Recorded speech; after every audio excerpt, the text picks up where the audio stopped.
కనకయ్య గారు, మీతో ఫోన్లో సరిగ్గా చెప్పలేకపోయాను. నాకు తప్పనిసరిగా కాస్త డబ్బు అవసరం పడింది. అందుకే మిమ్మల్ని కలవాలని ఫోన్ చేశాను. నాకు ఒక 2 లక్షలు కావాలండి. మరేం లేదు, మా అమ్మాయి చదువు కోసం. తను ఇంకా పై చదువులు చదవాలని ఆశపడుతోంది. మీరు కాస్త పెద్ద మనసు చేసుకుంటే ఏదో ఒక విధంగా కష్టపడి మీ అప్పు తీర్చేస్తాను. కాకపోతే నా దగ్గర తాకట్టు పెట్టడానికి ఏమీ లేవు. ఆ సంగతి కూడా నేను మీతో ఫోన్లో చెప్పాను కదా. మీరు మళ్ళీ మళ్ళీ చెప్పక్కర్లేదండి. మీరు చెప్పిన వివరాలన్నీ విన్నా వినకపోయినా మీరు అడిగిన డబ్బు తప్పకుండా నేను ఇస్తాను. మీ వంటి వారికి సహాయం చేయడం నిజానికి సంతోషంగా భావిస్తాను. మీరు అప్పు తీరుస్తారు అన్న నమ్మకం 100% నాకుంది. దాని గురించి నాకు చింతే లేదు. మీరు నిశ్చింతగా వెళ్ళండి. నేను డబ్బు నా మనిషితో పంపిస్తాను. ఇదే కాదు, మళ్ళీ అవసరమైన మొహమాటం లేకుండా అడగండి.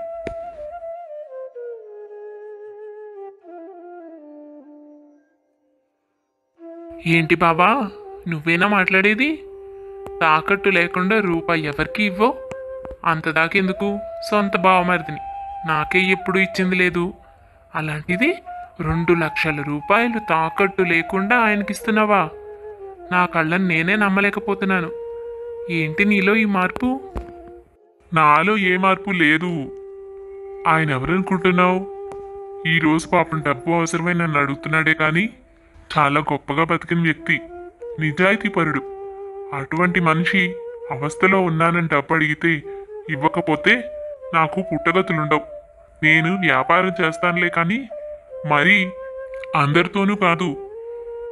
అందులోనూ అటువంటి వ్యక్తితోనా? ఎంత బాగా బతికిన వాడో తెలిస్తే అప్పుడు నీకు ఆ విషయం అర్థమవుతుంది.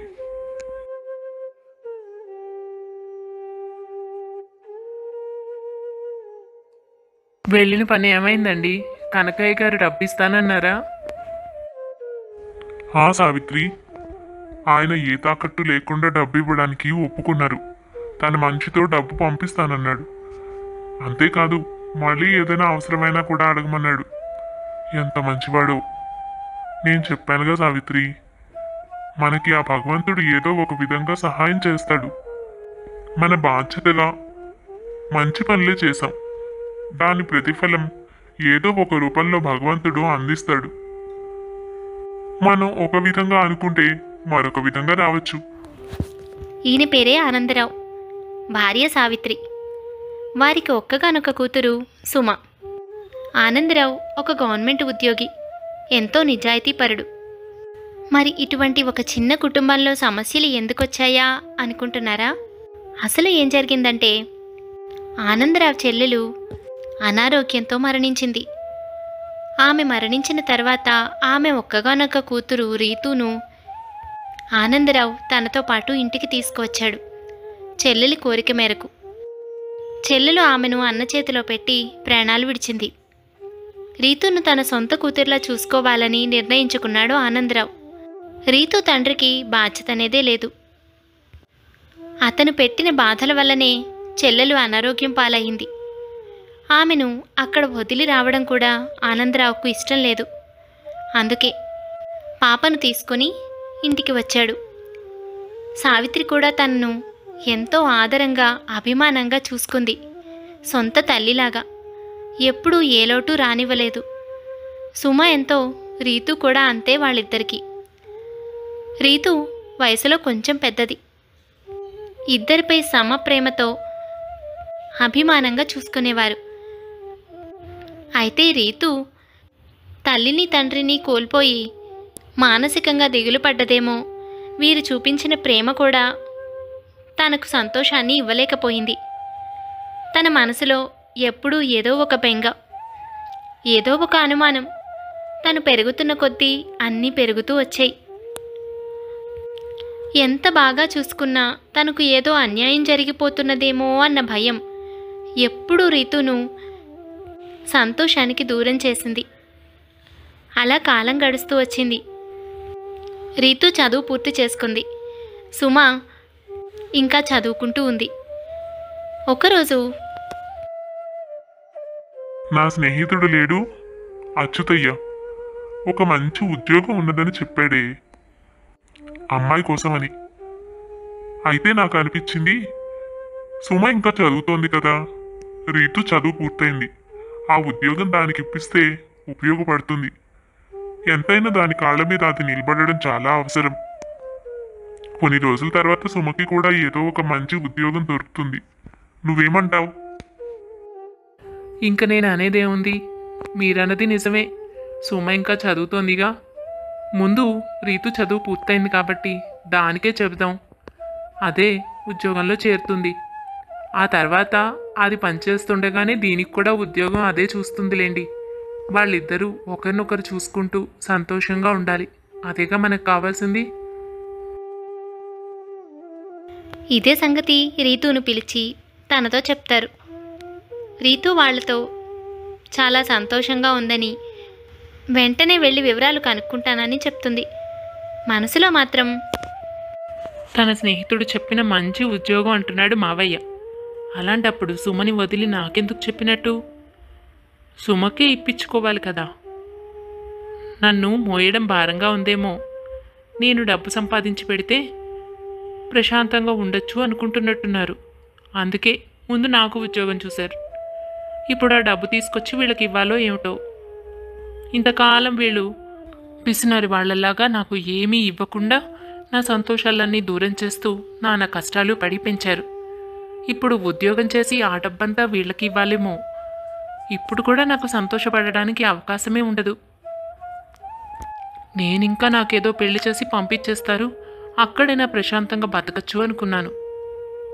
సరే, చేయక తప్పుతుందా? తల్లి చనిపోతే ఎంతో ఆదరంగా అభిమానంగా చూస్తున్న మావయ్య కుటుంబాన్ని ఈ విధంగా అర్థం చేసుకుంది రీతు. తన కోసం ఆలోచించి కూతురికి వచ్చిన ఉద్యోగాన్ని కూడా రీతుకు ఇచ్చాడు మేనమామ. అభిమానాన్ని అర్థం చేసుకోవడానికి కూడా అర్హత ఉండాలి. అయితే కొందరు ఎందుకో ప్రతి అంశాన్ని విరుద్ధంగా ఆలోచించడానికే ఇష్టపడుతూ ఉంటారు. ఇలా మనసులో అనుకున్న రీతు మొత్తం మీద వెళ్ళి ఉద్యోగంలో చేరింది. బోలెడంత జీతం. రీతుకు హాయిగానే ఉంది. ఇష్టం లేకపోయినా ఏదైనా అనుకుంటారేమో అన్న ఉద్దేశంతో కొంత డబ్బు ఇంట్లో అవసరాలకు ఇచ్చేది. ఏదో దేవుడి దయ వల్ల రీతుకు మంచిగానే ఉద్యోగం దొరికిందే. అది అందులో బాగానే సెటిల్ అయింది. నీ చదువు కూడా పూర్తయితే వదిన్ని అడిగి నువ్వు కూడా అదే కంపెనీలో ఏదో ఒక ఉద్యోగంలో చేరొచ్చు. నిజానికి ఆ ఉద్యోగం నీకే వచ్చింది. నాన్న స్నేహితుడు లేరు, ఆయన నీ కోసమనే చెప్పారట. కానీ నాన్న ఇప్పటికే తన చదువు పూర్తయింది కాబట్టి అది రీతుకైతేనే బాగుంటుంది అనుకుని తనకు చెప్పారు. అలాగా, పోనీలేమ్మా. వదిన మంచిగా సెటిల్ అయితే మనకి సంతోషమేగా. నాన్న ఏం చేసినా సరిగ్గానే చేస్తారు. స్వార్థంగా ఆలోచించకుండా ఇంత స్వచ్ఛమైన మనుషులు ఎక్కడుంటారు చెప్పు. ఇటువంటి ఇంట్లో ఇటువంటి తల్లిదండ్రులకు పుట్టడం నిజంగా నా అదృష్టం. నా చదువు కూడా పూర్తవని వదిన నా కోసం కూడా ఏదో ఒకటి చూస్తుంది. అయినా ఎందుకో వదిన ఎప్పుడూ సరిగ్గా మాట్లాడదు. చిన్నతనం నుంచి మనతో పాటే ఉంటూ కలిసి పెరిగిందా. అయినా సరే ఎప్పుడూ ఏదో ఒక దూరంతనం అలాగే వస్తూ వచ్చింది. ఎప్పుడూ ఏదో ఒక సందేహం. ఎందుకో తను మనకింకా దూరంగానే ఉంది అనిపిస్తుందమ్మా. అదేం కాదులేమ్మా, తల్లి తండ్రి లేరు కదా. ఆ బాధ తనకు ఉంటుంది. పైకి చెప్పలేక తనలో తానే బాధపడుతున్నట్టుంది. ఊహ తెలిసినప్పటి నుంచి మా వదిన తనను ఎంతో ప్రేమగా చూసుకుంది. కొంతకాలం తల్లి ప్రేమను ఆనందంగా అనుభవించింది. ఉన్నట్టుండి అది దూరం అయిపోయేసరికి రీతు మూగబోయింది. అందుకే అది ఎక్కువ మాట్లాడదు. మనం ఎంత ఆదరించినా తల్లిని మరిపించలేంగా. ఎప్పటికో దాని మనసు సమాధాన పడేది.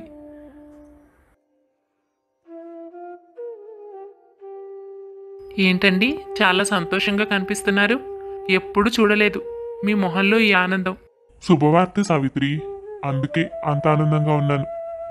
నా స్నేహితుడు ఒక ఆయన మన సుమకి ఒక మంచి సంబంధం చెప్పారు. నాకు కూడా ఆలోచిస్తే అదే సరైనది అనిపిస్తోంది. ఆ అబ్బాయి వాళ్ళది అమెరికాలో సెటిల్ అయిన ఫ్యామిలీ అంట.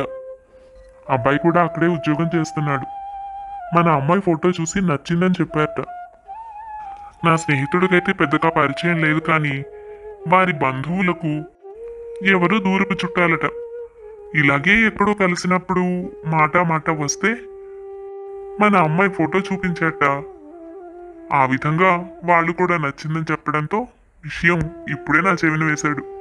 అందుకే సంతోషంగా ఉంది. దాని చదువు పూర్తవుతోంది. ఇంత మంచి సంబంధం వస్తే సంతోషంగా పెళ్లి చేసి పంపించేస్తే ఒక బాధ్యత తీరిపోతుంది. ఇక ఏ బెంగ పడక్కర్లేదు. ఎలాగూ రీతు పెళ్ళి అన్న కొడుకు సోముతో చేయాలని అనుకుంటున్నాం కదా. వాడు కూడా బెంగళూరులో బాగానే సెటిల్ అయ్యాడు. మంచి ఉద్యోగం. ఏదైనా పిల్ల మన వాళ్ళ ఇంట్లోనే ఉంటే మనకి ధైర్యంగా ఉంటుంది. వాళ్ళు కూడా దానిని ఆదరంగా చూసుకుంటారు. బయట వాళ్లకు ఇవ్వాలంటే తల్లిదండ్రి లేని పిల్ల. అసలే దీనికి నోట్లో నాలుక లేదు. ఏమి ఇబ్బందులు పడుతుందో ఏమో. అందుకే సోముకిచ్చి చేయడమే సరైనదని నేను అన్నయ్య ఇద్దరు అనుకుంటున్నాం. ఇంకా రీతూనే అడగాలి. ఇప్పుడైతే ఈ సంబంధం రావడం నాకు రెండు వైపులా సంతోషంగా అనిపిస్తోంది. ఏంటి? దానికేమో అమెరికా సంబంధం, నాకేమో ఈ ఊళ్ళో పనిచేసుకునే బావతోటి పెళ్ళా? నాకు బాగా తెలుసు. నేను మొదటి నుంచి అనుకుంటూనే ఉన్నాను. ఏదో తప్పనిసరి నన్ను తీసుకొచ్చి ఇక్కడ పెట్టారే, కానీ నా మీద ఎవరికీ అభిమానం లేదు అని నాకు మొదటి నుంచి తెలుసు. నేనెందుకు ఈ ఇంట్లో కుటుంబ సభ్యురాలను అవుతాను? అందుకే అంత మంచి సంబంధం వస్తే నాకు చెప్పకుండా సుమకి కుదుర్చుకుంటున్నారు. నేను ఇలా జరగనిస్తానా?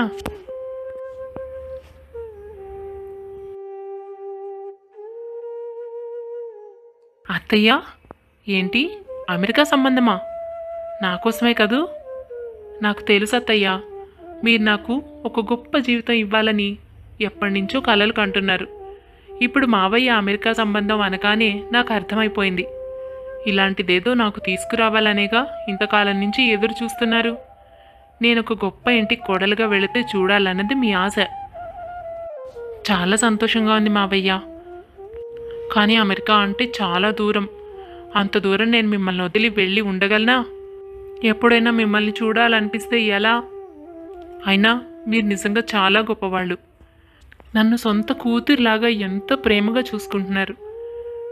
ఇదే పరిస్థితుల్లో వేరెవరైనా ఉండుంటే ఈ సంబంధం తన సొంత కూతురికే రావాలని అనుకునేవారు. కానీ మీరు నా కోసం ఇంత గొప్పగా ఆలోచిస్తారు.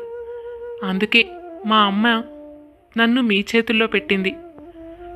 మీరు అన్నీ ఆలోచించే నిర్ణయం తీసుకుంటారుగా మావయ్య. కాబట్టి మీరు ఒకవేళ ఈ సంబంధం సరే అంటే నేను కూడా సరే అనే చెప్తాను. నా తరపు నుంచి ఎటువంటి అభ్యంతరమూ లేదు. అవసరమైతే నాతో పాటు మిమ్మల్ని కూడా అమెరికా తీసుకెళ్ళిపోతాను. మీ మాట జవదాటను. ఇలా చెప్పి రీతు అక్కడి నుంచి తెలివిగా జారుకుంది. ఆశ్చర్యపోవడం సావిత్రి ఆనందరావు వంత అయ్యింది. జరిగిందంతా విన్నదని, కావాలనే ఇలా చేస్తున్నదని వాళ్లకు తెలియదు కదా. ఈ సంబంధం గురించి తెలియగానే తను అలా మాట్లాడింది అనుకున్నారు. తన మనసులో అటువంటి అభిప్రాయం ఉన్నప్పుడు ఇక అడ్డు చెప్పాలని వాళ్ళకు అనిపించలేదు. అందుకే ఇద్దరూ మౌనంగానే సంగతి అర్థం చేసుకుని సంబంధం రీతూకే ఖాయం చేయాలని నిర్ణయించుకుంటారు. అన్నీ బాగానే జరుగుతాయి. అయితే అమెరికా సంబంధం కాబట్టి కట్న కానుకలు, పెళ్లికయ్యే ఖర్చులు చాలా విపరీతంగా ఉంటాయి. కానీ ఆనందరావు వాటన్నింటినీ సంతోషంగానే భరించాడు. ఉన్న ఇంటిని తాకట్టు పెట్టి చివరకు ఖర్చులన్నింటినీ పూర్తి చేశాడు. అందుకే ఈరోజు సుమ చదువు కోసం ఆనందరావు దగ్గర చిల్లి గవ్వ కూడా మిగల్లేదు. అంత కష్టపడి అన్ని లాంఛనాలతోనూ రీతూకు ఆ దంపతులిద్దరూ పెళ్లి చేసి పంపించారు. సర్వస్వం తన కోసం పెట్టి తనకు అంత ప్రేమగా పెళ్లి చేసి పంపించిన మావయ్య అత్తయ్యల పట్ల రీతూకు ఇప్పటికీ అభిమానం కలగలేదు. ఆమె తెలివిగా తన జీవితాన్ని మలుచుకున్నది అన్న ఉద్దేశంలో ఉంది రీతు. అందుకే వారి నుంచి తన జీవితం తను బలవంతంగా లాక్కున్నదని, వాళ్ళు తనను ఎక్కడో పడేసి ఉంచదలుచుకుంటే తనే తన జీవితాన్ని సంతోషంగా మలుచుకున్నది అన్న ఉద్దేశంలో ఉన్నది రీతు. కొంతకాలం తర్వాత ఆనందరావు, సావిత్రి తనను చూడడం కోసం వారి ఇంటికి వెళ్ళారు. ఏమ్మా, కులాసాగా ఉన్నావా? నెల రోజులైపోయింది పెళ్ళయి. చూస్తుండగానే రోజులన్నీ గడిచిపోయాయి. ఇంకా మా కళ్ళ ముందు నువ్వు ఇంట్లో మెదులుతూనే ఉన్నావు. అత్తయ్య అయితే చాలా బెంగెట్టుకుంది. నీతో తనకు బాగా అలవాటు పడిపోయింది. ఇక్కడ నీకు ఎలా ఉంది, ఎలా ఉంటున్నావు, ఆరోగ్యం ఎలా ఉంది, ఈ విషయాలన్నీ కనుక్కోవాలని వచ్చాం. ఇదిగో నీకోసం ఈ పళ్ళు తీసుకొచ్చాం. నాకేంటి, నేను చాలా సంతోషంగా ఉన్నాను.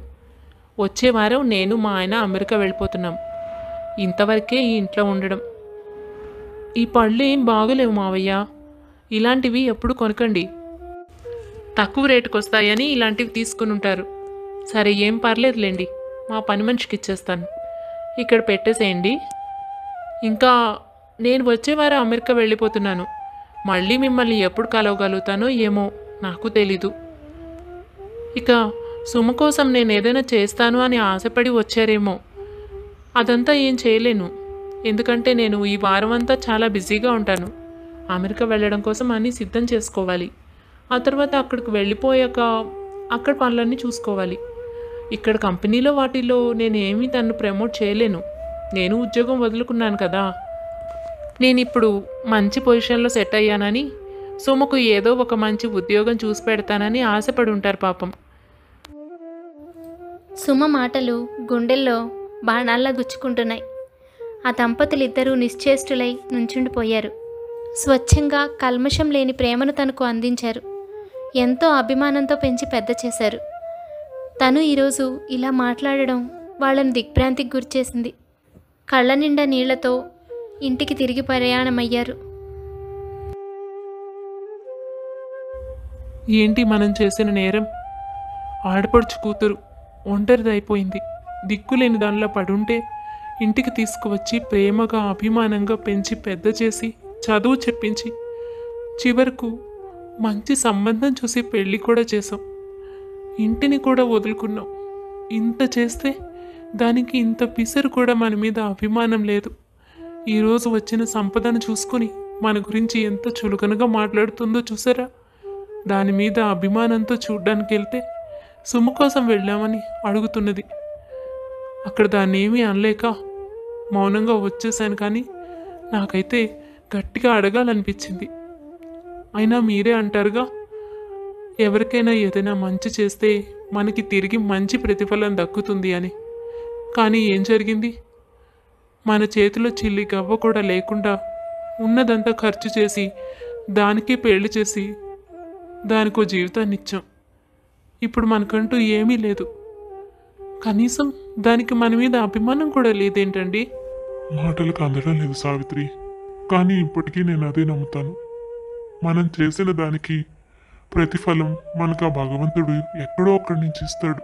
నేను ఇప్పటికీ అదే నమ్ముతున్నాను. కానీ రీతు మాటలు నన్ను కూడా చాలా బాధించాయి.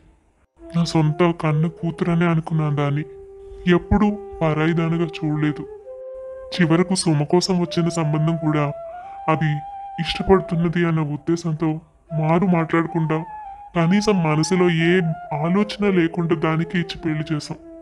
సుమ కోసం వచ్చిన ఉద్యోగం కూడా దానికే ఇచ్చాం. నువ్వు కానీ నేను కానీ కనీసం విషయం తెలిసాక సుమ కానీ దాని గురించి బాధపడింది లేదు. కానీ రీతు ఎందుకు ఇలా తయారయ్యిందో. బాధపడకు సావిత్రి, మనమేం తప్పు చేయలేదు. తప్పు చేసిన వాళ్ళే బాధపడాలి. మన పరిస్థితులకు భగవంతుడు ఏదో ఒక పరిష్కారం చూపిస్తాడు. తప్పు చేసిన వాళ్ళల్లా మనం దుఃఖించకూడదు. ఈ విధంగా ఒకరికొకరు సమాధానం పరుచుకుంటూ ధైర్యం చెప్పుకుంటూ ఆ బాధ నుంచి బయటకు రావడానికి ప్రయత్నిస్తూ వచ్చారు. కానీ రీతు మాటలు వాళ్లకు చెవుల్లో తిరుగుతూనే ఉన్నాయి. ఎందుకంటే తనను ఎంతో ప్రేమగా అల్లారు ముద్దుగా పెంచారు. ఈ పరిస్థితుల్లోనే సుమ ఒక చిన్న ప్రైవేటు కంపెనీలో ఉద్యోగంలో చేరాల్సి వచ్చింది. అక్కడ తనకు పని ఎక్కువగా ఉండడం వలన ఆ ఉద్యోగం కష్టమవుతుందన్న కారణంతో పై చదువులు చదివితే మరింత మంచి ఉద్యోగం దొరుకుతుంది అని ఆలోచించి చదువుకుంటాను అని అడిగింది. ఆనందరావు, ఎక్కడ అప్పు చేసైనా సరే అది అడిగింది నేను చేసి పెడతాను సావిత్రి. ఇప్పటికొచ్చి ఎప్పుడు సుమ ఏది అడిగింది లేదు.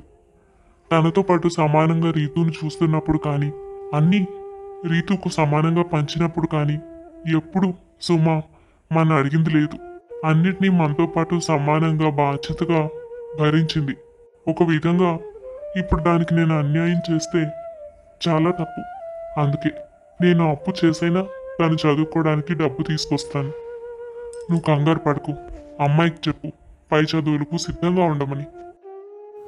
అదండి జరిగింది. ఆ పరిస్థితుల్లో ఆనందరావు కనకయ్యను డబ్బు అప్పు అడగడం, కనకయ్య డబ్బు ఇవ్వడానికి ఒప్పుకోవడం, ఇదంతా జరిగింది. చెప్పిన విధంగా కనకయ్య 2 లక్షలు మనిషితో పంపించాడు. సుమ పై చదువులు చదువుకోవడం కోసం ఆ డబ్బును తీసుకుని దగ్గర పెట్టుకుంది. ఇక్కడ భగవంతుడు ఆ దారి కూడా వాళ్లకు మిగల్చలేదు.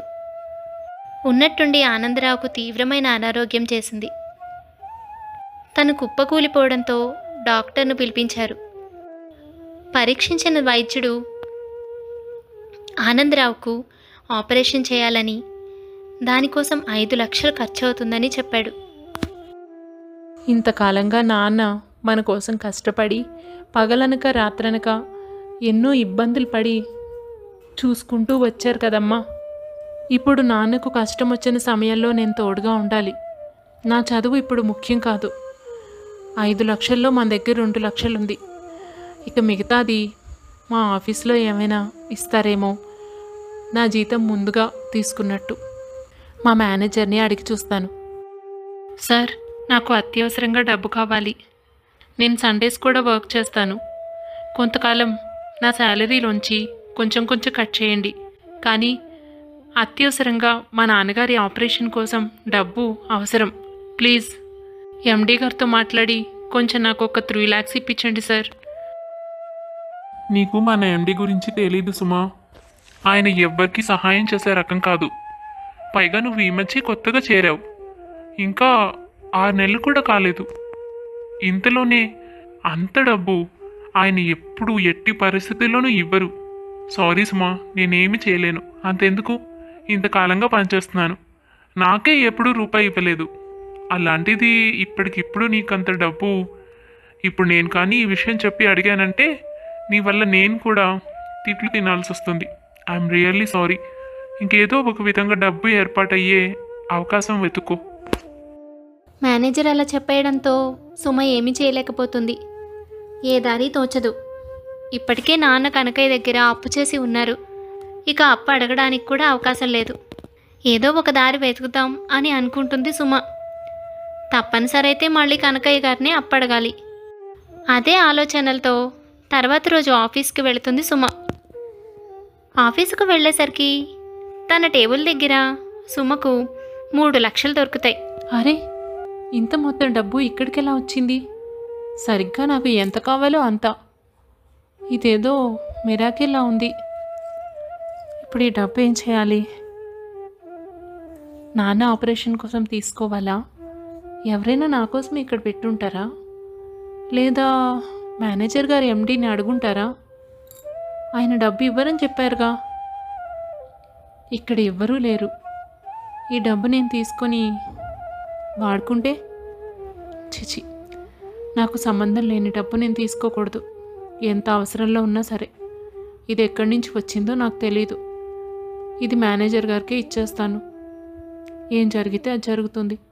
ఒకవేళ ఆయనే అడిగి తీసుకున్నారేమో, లేదా ఎవరైనా ఇక్కడ పొరపాటుగా పెట్టారేమో. నేను నా సొంతానికి తీసుకోవడం మహాపాపం.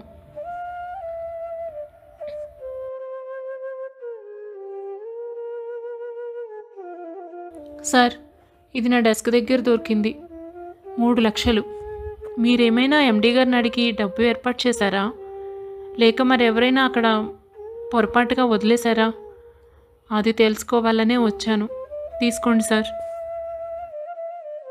లేదు సుమా, నేను అడగలేదు. చెప్పానుగా ఎండీ గారు ఇవ్వరని. ఆ డబ్బు అక్కడికి ఎలా వచ్చిందో నాకు కూడా తెలీదు. అయినా నువ్వేంటి, అనుకోకుండా నీ దగ్గర దొరికింది. చుట్టూ ఎవ్వరు లేరు. తీసుకొని నీ అవసరానికి వాడుకోవచ్చుగా. అక్కడ ఉన్నదన్న సంగతి కూడా ఎవరికి తెలియదులా ఉంది. ఆ మాత్రం అవసరానికి ఉపయోగించుకుంటే ఒకవేళ తప్పే ఉంది. నువ్వు ఇంత అమాయకంగా తీసుకొచ్చి నాకు ఇస్తున్నావు. పర్వాలేదులే, నేను ఎవరితో చెప్పను. తీసుకో సుమా, మీ నాన్నగారికి ఆపరేషన్ అన్నావుగా. సార్, నేను మిమ్మల్ని అప్పుగా అడిగాను. నా జీతం నుంచి కట్ చేసుకోమని సార్ని అడగమని. అంతేకాని ఎక్కడ డబ్బు దొరికితే అక్కడ నేను తీసేసుకుంటానని కాదు కదా సార్. నాకొద్దు. ఎవరిదో కూడా తెలియని ఈ డబ్బు నా అవసరాలకు ఉపయోగించుకోవడం మహాపాపం. ఇది ఎవరిదో, ఎవరికి చెందాలో మీరే చూసుకోండి. నా డెస్క్ దగ్గర దొరికింది, నేను మీకు ఇచ్చేస్తున్నాను. నాది కాని డబ్బు నేను వాడుకోను. నేను అప్పు తీసుకుని మా నాన్నగారికి ఆపరేషన్ చేయించుకుంటాను. అంతేకాని దొరికిన డబ్బల్లా తీసుకోవడం తప్పు కదా సార్. గ్రేట్ సుమా, నువ్వు మొత్తానికి పరీక్షలో పాస్ అయ్యావు. ఆశ్చర్యపోతున్నావా? ఈ డబ్బు ఎండి గారే నీ దగ్గర పెట్టమన్నారు. ఆయన అనుమతితోనే పెట్టాను. ఇంకా నువ్వు ఆశ్చర్యపోయే విషయం చెప్తా చూడు. మన ఎండి గారు నిన్ను చూసి ఇష్టపడ్డారు.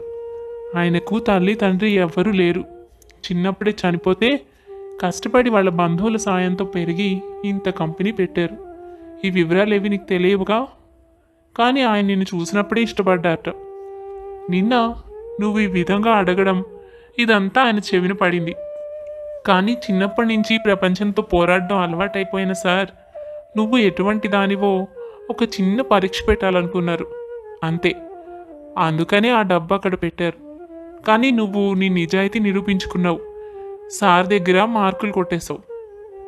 నువ్వే ఆయనకు కరెక్ట్ అని నిరూపించుకున్నావు. నీ అదృష్టం చాలా బాగుంది సుమా. మన సార్ చాలా మంచివారు. నీకు నీ కుటుంబానికి ఎప్పటికీ తోడుగా ఉంటారు. అయినా నువ్వు ఇది నీ నిజాయితీతో సంపాదించుకున్నావులే. ఎండి గౌతమ్ తను సుమను ఇష్టపడిన సంగతి, ఏ విధంగా సుమను తన జీవిత భాగస్వామి చేసుకోవడం కోసం తటపటాయిస్తూ పెట్టిన ఆ ఒక చిన్న పరీక్ష గురించి అన్ని వివరాలు సుమతో మాట్లాడి తనను తీసుకుని ఇంటికి వెళ్ళాడు. అంకుల్, సుమన్ నేను మనస్ఫూర్తిగా ఇష్టపడుతున్నాను. నాకు ముందు వెనక ఎవ్వరూ లేరు.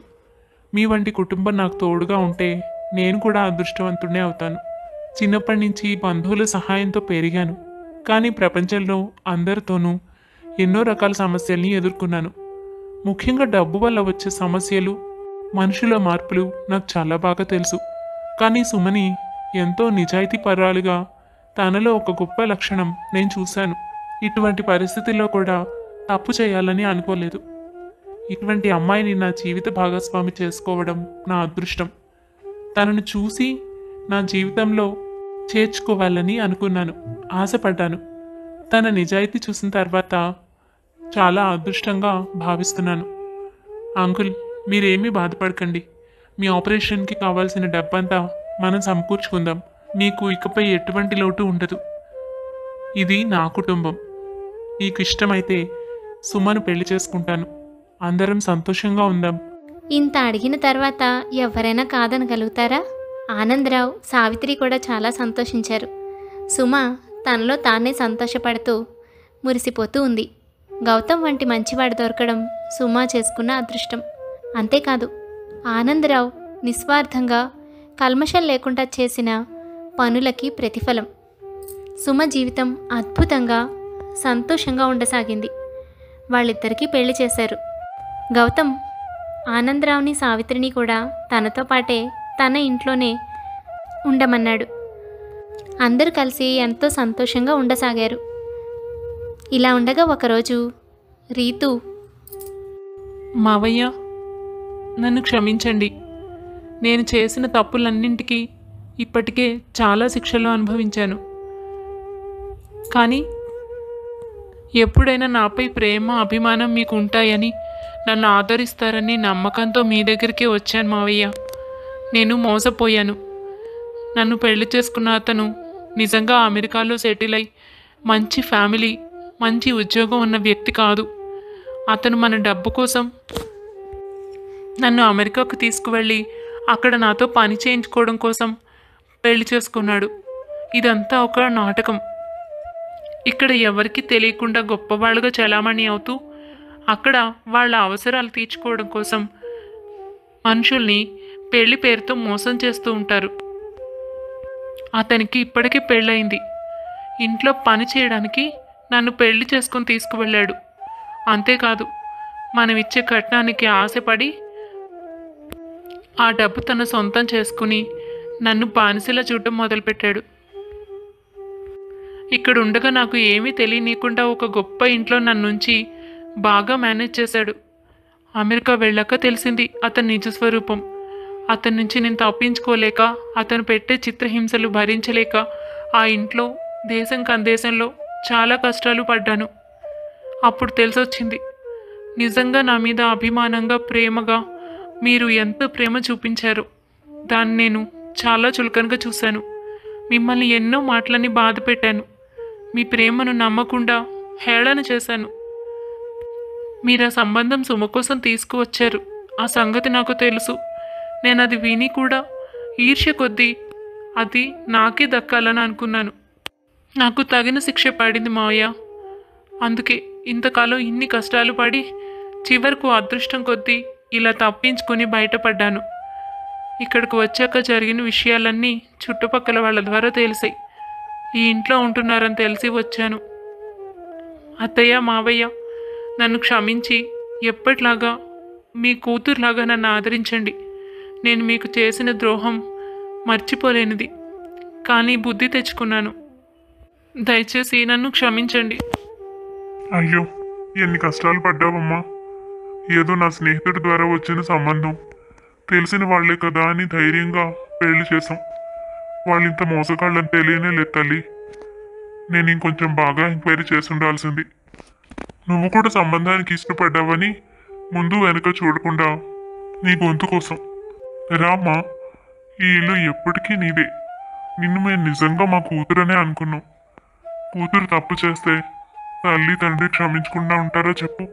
పిల్లలు అన్నాక తప్పు చేస్తారు. కానీ ఇకనైనా నువ్వు నిజంగా నీ తప్పు తెలుసుకుని సరైన పంథాన్ని ఎంచుకోవడం అవసరం. మనల్ని ప్రేమించే వాళ్ళు, అభిమానించి శ్రేయస్సు కోరుకునే వాళ్ళు దొరకడం చాలా అరుదు. అటువంటి వాళ్లను హేళన చేయడం, చులకన చేయడం దుష్ఫలితాలకి కారణమవుతాయి. వివేకవంతురాలిపై మంచి చెడు తెలుసుకుని ప్రవర్తించు. ఏం ఆలోచించుకో వదినా, ఇది ఎప్పటికీ మనీలే. నీకొక మంచి ఉద్యోగం చూద్దాం. ముందు ఆ బాధ నుంచి బయటపడు. దా, ఎన్ని కష్టాలు పడ్డావో ఏమో, వింటుంటేనే కడుపు తరుక్కుపోతుంది. నీకిక్కడ అందరూ అయిన వాళ్లే, ఆలోచించకు. సుమ మాటలతో రీతు కాస్త ధైర్యం వచ్చింది. నెమ్మదిగా తన బాధ నుండి బయటపడసాగింది. సుమ రీతుకు కూడా ఒక మంచి ఉద్యోగం చూపించింది. కొంతకాలం తర్వాత అనుకున్నట్టుగానే బావ అయిన సోమును పెళ్లి చేసుకుని సంతోషంగా గడిపింది రీతు. తన స్వభావాన్ని, పద్ధతిని మార్చుకుంది. నిజమైన ప్రేమను అర్థం చేసుకోవడం కూడా అదృష్టం. అలా తెలుసుకోలేకపోతే రీతులాగా కష్టాలు పడవలసి వస్తుందే తప్ప అవతల వారికి ఏ నష్టమూ రాదు. ఆనందరావు నమ్మినట్టు తను చేసిన పనికి తనకు ఎంతో గొప్ప ప్రతిఫలం దొరికింది. కానీ రీతు ఎన్నో కష్టాలు పడాల్సి వచ్చింది.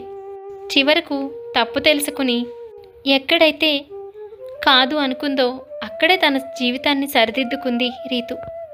ఇది ఈరోజు మా కథ. కథ నచ్చిందా? అయితే తప్పకుండా లైక్ చేసేయండి. మరింకెన్నో మంచి మంచి కథల కోసం మా ఛానల్ని సబ్స్క్రైబ్ చేసుకోండి. మరొక మంచి కథతో మళ్ళీ కలుద్దాం. మీ అభిప్రాయాన్ని కామెంట్ చేయడం మర్చిపోవద్దు.